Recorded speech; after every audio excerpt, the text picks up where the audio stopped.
watching or listening then. All right, so Hmm. I wasn't sure something you said earlier. I think you said and to me it sounded like a relation of like faith and evidence, right? Hmm. So there's like fideism where it's just all faith, baby. No evidence at all. Check your brain at the door. Yeah. The bigger the leap, the better. And then there's like a complete rationalism, where it's just, all you have to have reason and evidence for belief. And then in the middle is like this, remember that critical dialogue. But what is your personal view? Do you think people cannot have evidence but believe anyway? Like where do you stand there? Yeah. Yeah. I don't think that they need so much evidence and still believe. I mean, it's very easy to see, and kind of like where I was going there with like explaining kind of the loop of, where you're maybe doubting God, and then you have the concepts that we're talking about with the assignment, and then like going into that loop of, okay, well then you get to the end and you doubt, but if you are going to continue to believe, you have to have faith. And when you have the faith, it's then it reinforces your belief, and then those beliefs might give you a return, and then that return, may or may not be what you wanted it to be. Maybe it did or did not change something in your life. Like I was talking about with the kind of the miracles, like, you kind of nudge, if a 3O God was there, kind of nudge them in the right direction, but it wouldn't be very, noticeable. Well, is that nudge in that circle there as you're going around that nudge enough to keep you believing or to start doubting and start asking these questions and complain? So, like, if with the whole faith part is like, there are people who do believe and have faith, but they don't understand why they have their beliefs. Because, for example, like people who are like raised into a certain religion, um, they don't have the capacity to understand why they believe something. They just simply do. They don't understand, like, especially like, very young children, when they're going to church, with their families, they're going because that's what their family does. They don't have any agency to decide whether or not I want to go to church until they get, say their teenage years. Typically they start, really understanding those concepts and really deciding whether or not that's something they believe in. And some people, though, they may understand the concepts and they may choose to believe in it and they may choose to have faith, but it's not because they've critically thought about the religion itself. It's because it's what their family or society would expect them to do. And that's more prevalent in places like in the Middle East, with, say a place like Saudi Arabia or Iran or Iraq, Afghanistan, Muslim countries who, it's a part of their theological structure in their government. It's Yeah. it's the religion of the government. So a lot of people believe it. It's really odd if you don't believe it and you live in that Mhm. country. And so like that would be an example of a society that it's not that it's exactly forcing that religion on you because you don't have to be, but most people are. Most people are, Muslims in those countries. And it's not like you have to believe it because you can leave, if you're not that religion, but their society itself is dictated by a lot of the rules of that religion. And so like as a person in one of those countries was having their upbringing, they may have faith in that religion and they may believe in that religion, but they didn't make the choice to do it. They just do it because I told them to. And That so kind of is, yeah, keep going, keep going. it could get to a point where, as you're going around the cycle of doubt and belief and faith, and, where maybe you decide you don't actually believe it. And that's where you get to that critical step, that critical juncture of Yeah. asking, do I actually believe in this? Or was I just brought up to believe this? And Oh, I that's what a see. lot of us decide, typically in our teenage years, some of us later in life, is do I actually believe in God? Or am I just going to church with my family? And some of us stay in the church because we actually do believe. Some of us don't stay in the church and say, I don't actually believe this. I appreciate what my family did and what the church provided, Yeah. but this isn't for me. And they move on. And then some people go through that cycle, they leave, and then they get back to it at some point, and then they believe again. Like what I was talking about earlier is I at this point in this class, I don't know what I believe. I got asked, what's my religion by a coworker. I don't know. I don't know. I'm still figuring that out. I'm somewhere on the cycle. So yeah. Cool. But you seem like you really are in the cycle, and that's cool. You're open uh to what that may bring you. Hmm. Yeah. Okay, So so it's yeah. so it sounds like okay. Um, so you have the two extremes, like just faith alone, like faith only, and then just reason only. And then in the Hmm. middle, it sounds like you'd be in the middle, but you're trying to point out that it's going to be different for people. Like when Hmm. you talked about the person that I thought this was really articulate. They know what their beliefs are, but they don't know why. Hmm. Right? It actually reminded me of my Grammy. Did I tell you about my Grammy before? Um, not She sure. she was awesome, love her to death. Sad she's gone. Um, but I remember one time her son Steve was an atheist, and my uncle. And Steve I think is like in his 70s now. Steve, did you see Minecraft by the way? No, not yet. Pretty good. It was pretty good. Yeah. The Yeah. Steve part was great. I am Steve. Um, well, she lost her keys and she was looking for them and she's like, I'm praying that I'm gonna find them. And Mhm. she finally finds them and she goes, see, Steve, I prayed and I found them. Can't you see that God exists? Mhm. And I think that's an example of someone who faith comes easy for them and they don't really Mhm. need all the, arguments and all that sort of thing because it just feels true to them, right? Or like you said, Yeah. it's a part of their family, so there's a lot of emotional ties to this relationship ties to it.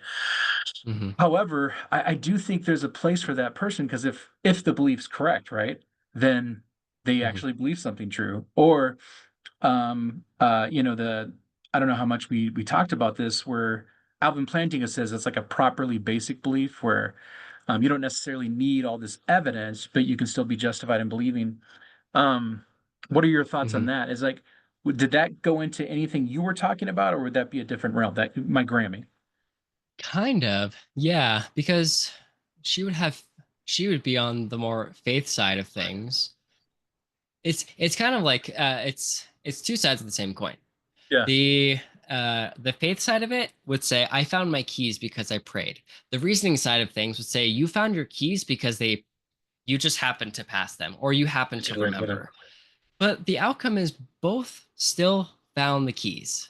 Both sides still found the keys. The reason why you found the keys, it goes into your religious philosophy, your ideology, and whether or Mhm. not you have faith in a religion and that religion is what guides you and points you, or if you're just into reason and the world is random and your free will is absolute and whatever happens happens. But both of them found the keys. So I could see. I mean, if your uncle, for example, had said, to your Grammy, like, well, you were gonna find him anyways. It wasn't because you prayed. Both would be right.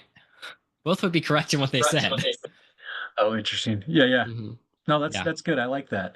Um, the cycle you were talking about would be, it seems like it would be in that critical dialogue, whether the person's aware of that or not, because it sounds like you were saying there's a cycle where maybe they've only gone because of their family, right? Hmm. And they come to a point like where maybe in this cycle where now they start thinking like, okay, do I actually believe these things?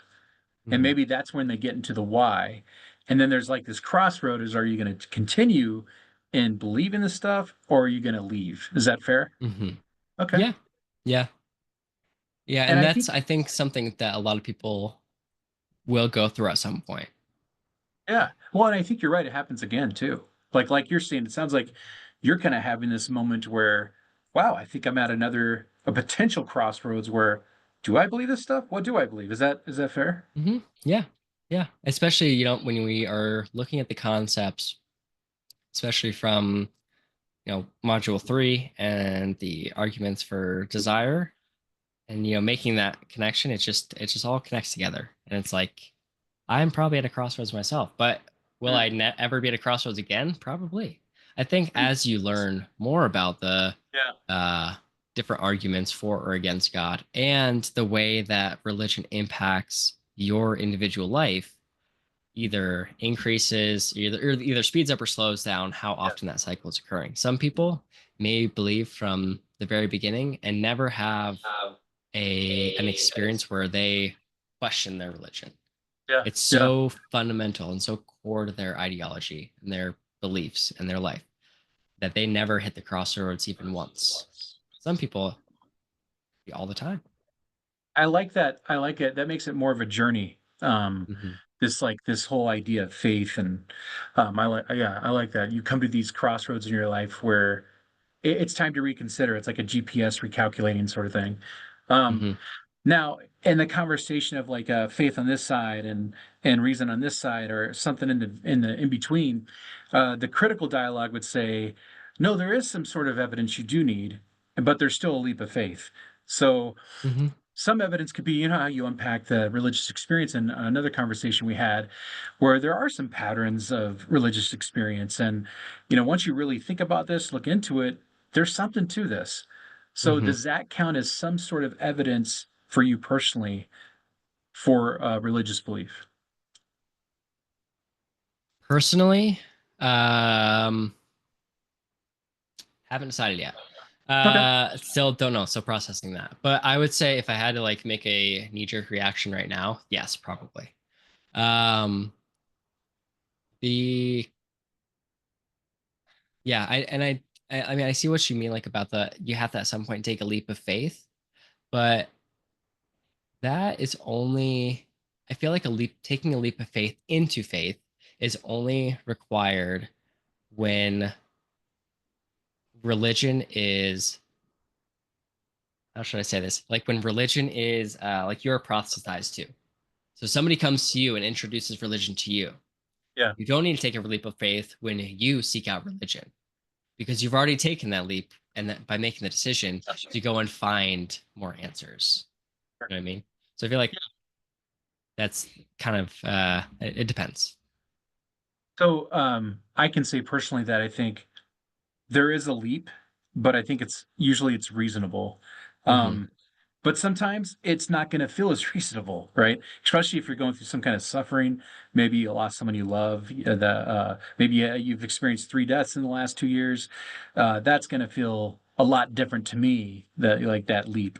Hmm. Um, yeah, but there's going to be a leap because since we're talking about faith, and in the Greek, I think, is really helpful. What is it? Pistos. It looks like you're pissed Hmm. off, but it Hmm. means like trust or confidence. I like that because then it's like, okay, goes back to your point about, hey man, this goes back to B plus B plus or equals B, right? Like everybody Hmm. to a certain degree is religious.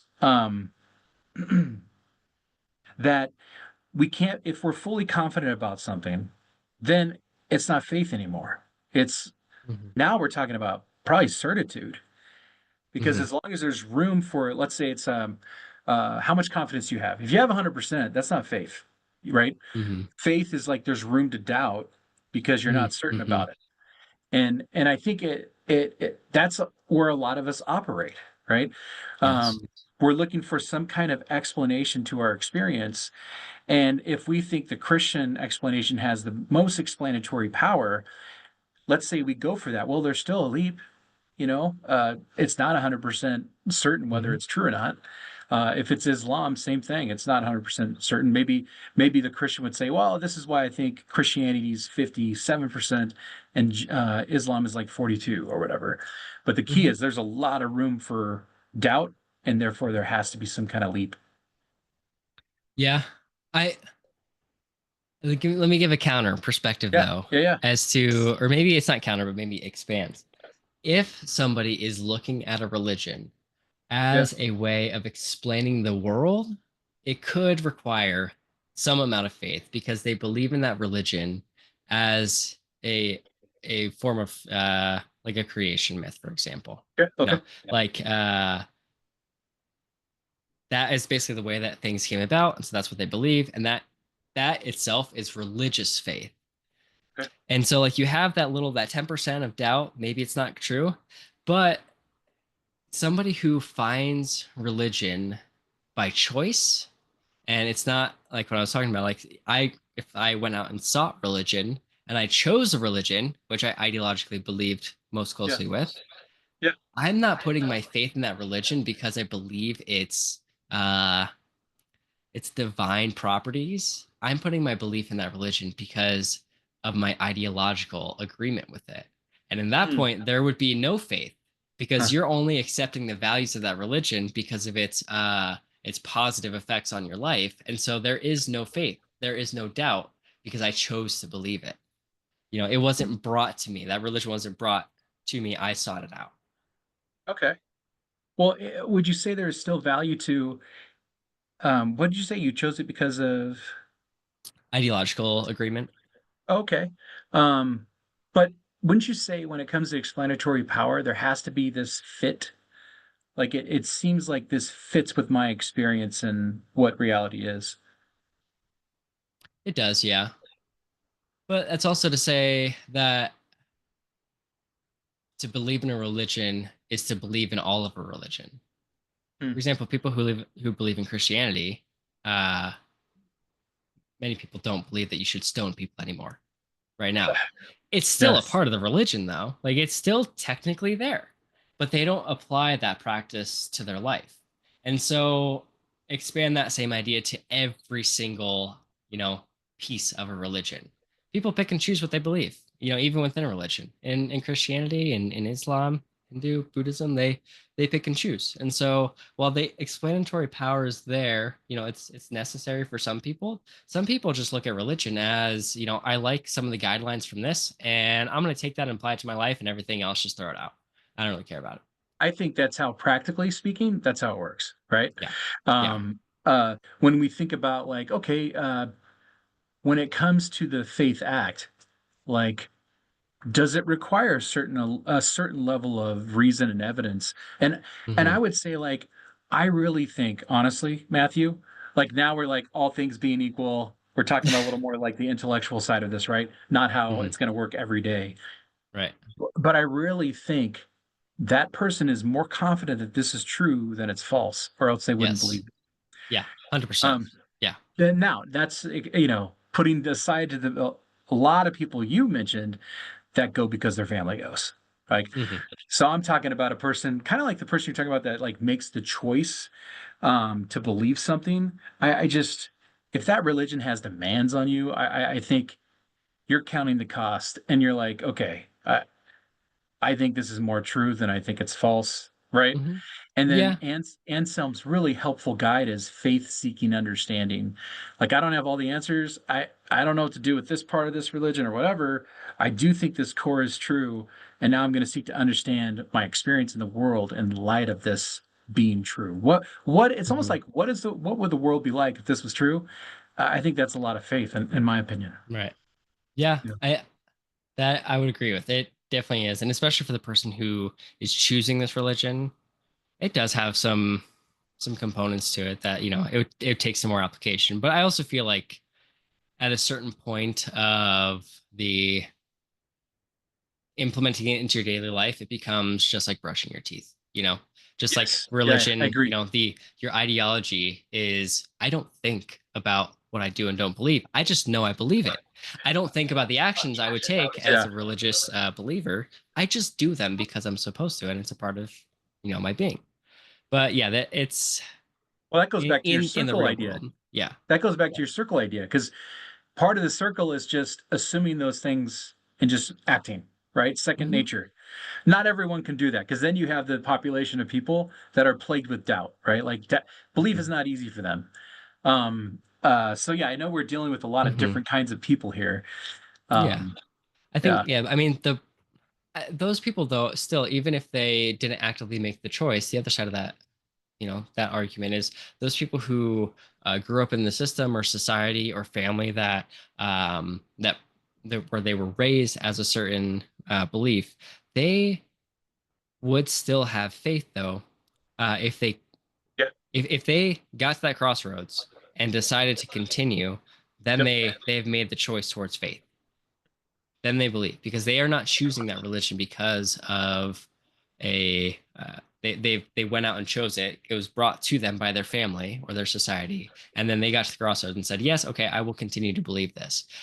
Now, the reason they believe it could actually, I don't know, it's like somebody could choose that religion because they genuinely do believe it and have faith in religion.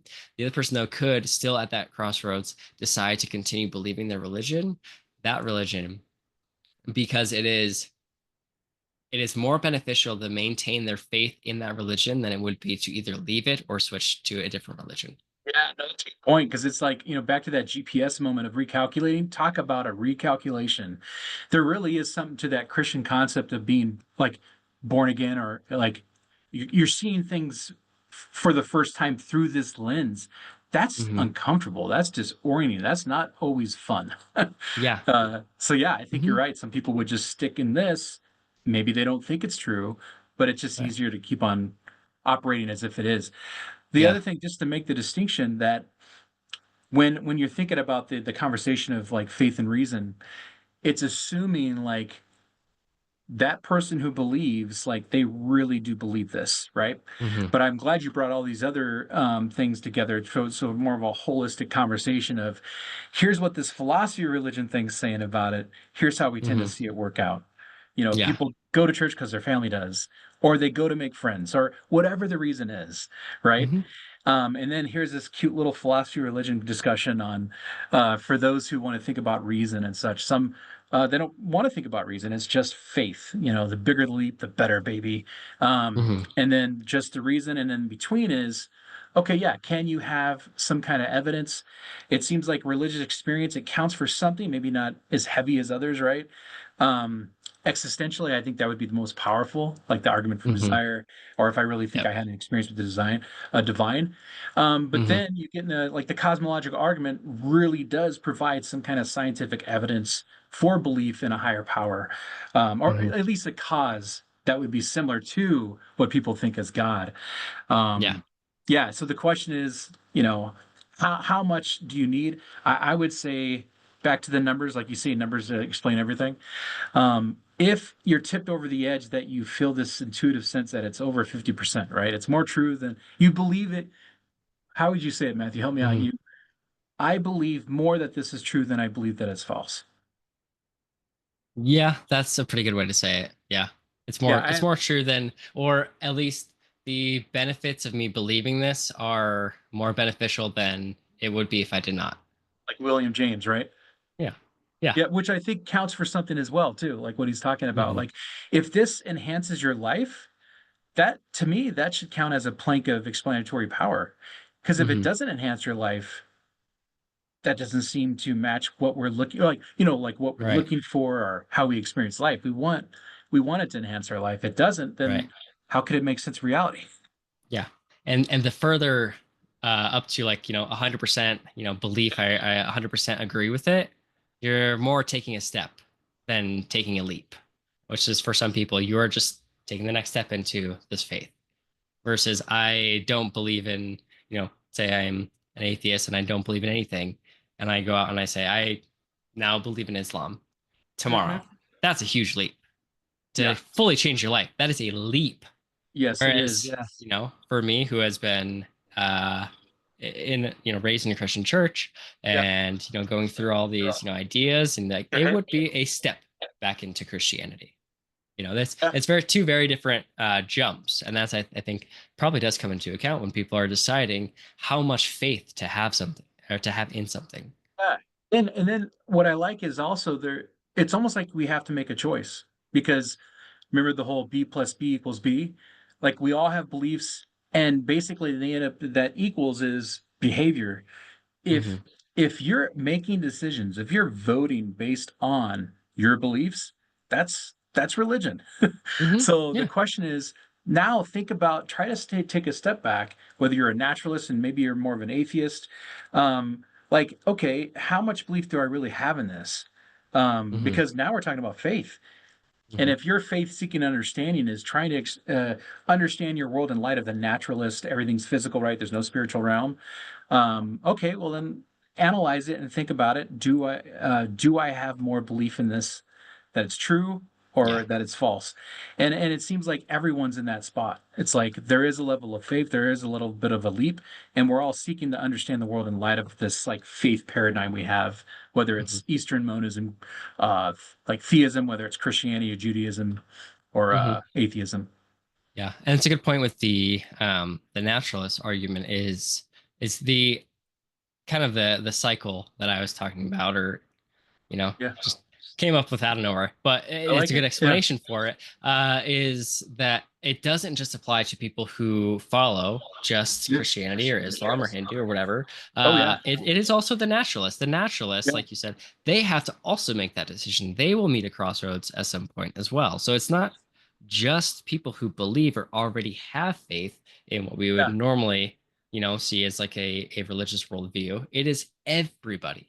Everybody at some Yeah. point has that crossroads. And, so say, for example, like the atheist, they probably are one of those people who they repeat the cycle a lot. They're probably going through a lot because they, get a lot of information and they're seeing a lot about religion and, not to say that all atheists argue all the time, but there's a common trope of the atheist versus the Christian, and they're just arguing with each other, and they have they're very hot-headed points about what they think should and should not be correct. But that atheist, if for that person that argumentative atheist, Yeah. for example, although some atheists are just like I don't believe it, never think about it again. Good, I'm done, and that's totally fine. That's probably what a lot of people are. But that Yeah. atheist that argues a lot, they're going through that cycle a lot because they have to then Yeah. take the arguments that the Christian or the Muslim or the Buddhist are making against their non-belief and defend it. And they have to decide: Am I defending a an agreeable point? Do I agree with what I'm defending? And that's Yeah. No, probably comes up a lot. that's a really good point, and I hopefully that that conversation with that other person helps them figure that out. One of the Hmm. things that you're talking about, and we can this has been a lot of fun, dude. We've been Mm. talking about different conversations for 3 hours, Yeah, so yeah, I've really enjoyed this, Matthew. Like I have all these other things I yeah. should Me be too. doing, but this has been a lot of fun. Yeah, yeah. So yeah, thanks for the time. Hmm. I really think we all have a little bit of an atheist in us, and we all have a little bit of a believer in us, and I think that kind of goes with your cycle here that you're talking about. And it also goes with the idea that we're all religious. We all have a certain level of faith because most things you can't be 100% certain about. That's about Hmm. the only thing I can be certain about. You can't be certain about everything. Yeah. Um, so if we're all, that kind of puts us on a level playing field, and it shows how much we actually have in common. Hmm. We're on this journey together. We're trying to do the best we can, all things being equal. But we all go through this cycle. Sometimes we're like, man, am I wrong, right? And what I'm believing, whether you're, naturalist, atheist, whatever, and you have this sort of moment. What am I going to do with this, right? Hmm. Um, what if I'm wrong, and what if like these strange believers are right about their God, right? But then I think the person who believes in God, they have their moments. Maybe it's from the complaint list we talked about with the assignment of playing God, where it's like, oh my God, what do I do with all this suffering that I'm seeing or what I've been through? And maybe they have more of like a sensitive spirit where they really kind of take that on. Um, Hmm. Now here's the moment of atheism for them, or maybe it's not quite there. Maybe it's the agnostic coming out for them. They're not sure. Hmm. But I think we can even bring that in as to say, hey, we have a lot more in common than we think. Yeah, I think and I think they do. The only difference is one does have a belief and the other one does not. Well, Both and both are like they still both believe things, or one has a belief in one thing, one has a belief in another thing. They are not, still yeah. living that same cycle. They still have to ask themselves the same questions. It's just what side are you on? Uh, Which side do you allow to make decisions in your life? Do you leave it up to chance? Do you leave it up to scripture? To religious leaders? What do you leave it up to? But everybody has to answer the same exact questions. which I think is so important to recognize. Again, that Yeah. we're on this sort of cycle you've been talking about, where you go to this crossroads. What are you going to do? And for you, it was like, you went to a Christian church because your parents, right? But Hmm. then you came Yep. to a crossroads where you're like, I'm not sure this is true. And so now you're gone. But now you're at this other point where you're not sure what you believe, but maybe you might return, or who knows? Who And knows? yeah, but we see that happening a lot of people. I have that, so I shared a little bit, 2 weeks ago, I think it was, in our other virtual meeting that, I still have my struggles and my doubts and all that sort of thing. Um, but that seems more human to me. And a lot of times, like you were saying, we Hmm. make the choice to believe because of the people around us, right? Or maybe Hmm. you made friends. It's a good place to make friends. Yeah. Um, so hey, I don't necessarily believe this, but overall, this is working out for me. Yeah. And then there's the philosophical question. Am I missing anything there as we wrap up? No, I think that's yeah. Pretty good summary of it. Yeah. And then the philosophical part, the kind of this Mm-hmm. is what I love about philosophy, right? It's like it's safe, here are these Mm-hmm. arguments and we can develop them. That you do get some people that think reason has nothing to do with faith at fideism, and then you get others that say, faith is not helpful, and they're going to go for reason.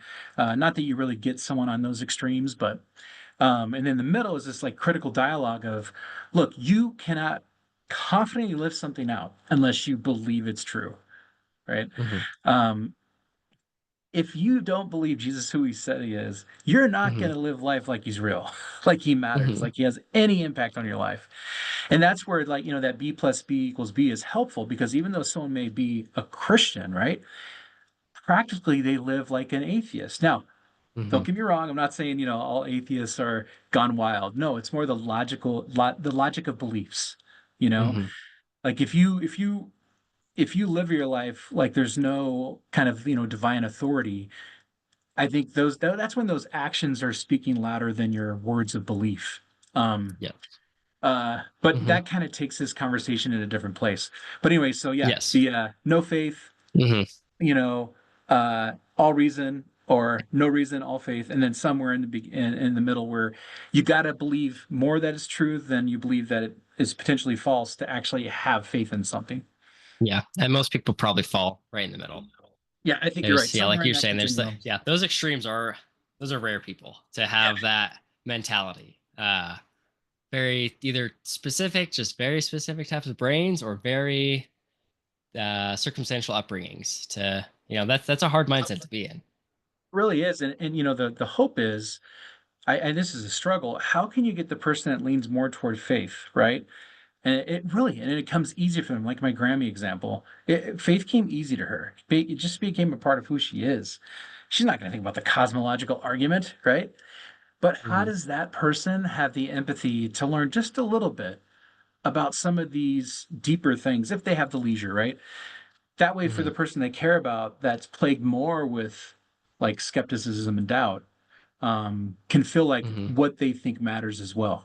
Because I think sometimes it's Yeah. easy for the person on the faith side to devalue and diminish the concerns of the other side, and vice Mm-hmm. versa as well. Sometimes the more reasoned evidence side can sort of act as lead us around the more just faith-based, oh, that's really sweet. Mm-hmm. Bless your heart, Yeah. So Yeah. Absolutely. Yeah. That's I think that just gets into human psychology of like how do people interact with each other. yeah, It's just that's society. And the real answer is education. I mean, that's how you get people to think critically, to understand, be empathetic, and like be able to visualize or empathize with another worldview.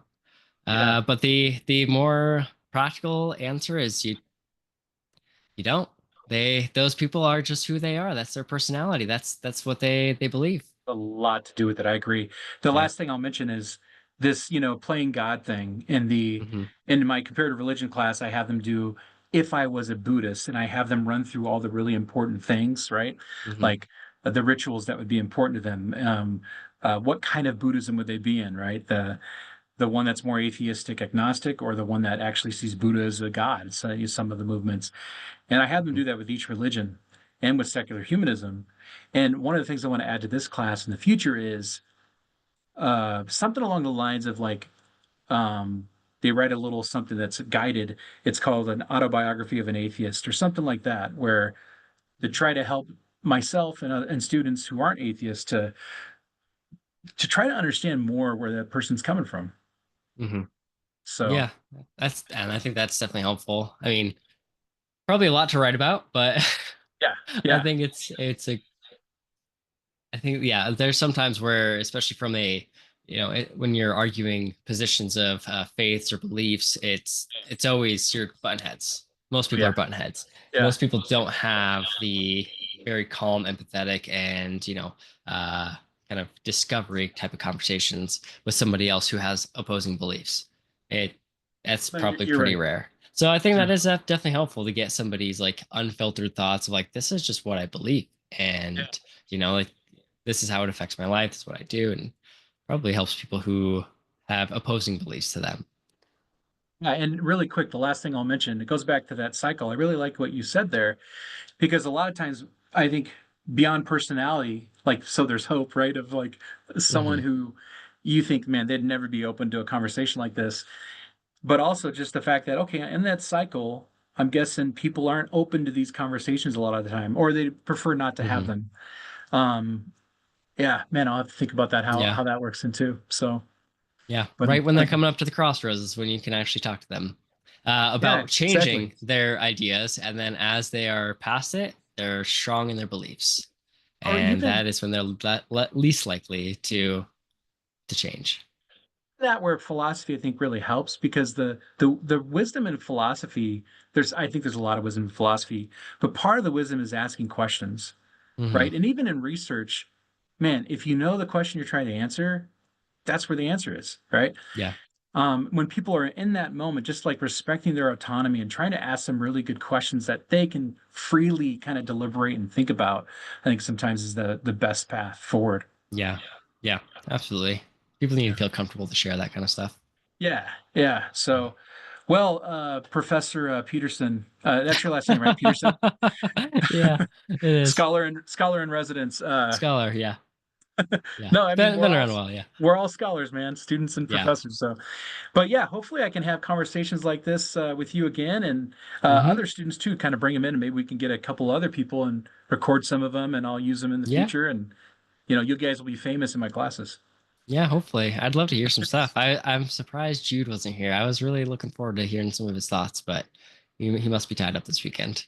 Well, I look forward to hearing like what happened for them. Like I'm Yeah. guessing some of it is the lost in translation stuff, but we'll figure it out. Mm. Yeah. Yeah. No. Well, I'm glad we got plenty of time together, man. Plenty of time. Plenty of time. Yeah, I enjoyed it, Matthew. Yeah. Yeah. So I'm did a I. better man because of it. So Good. Good. yeah. Positive Hey, change. have fun at the birthday party. Thanks so much. Yeah. Bet, Thank you. I man. appreciate that. All right. Have a good weekend. Thanks, you too. We'll see you later. See ya.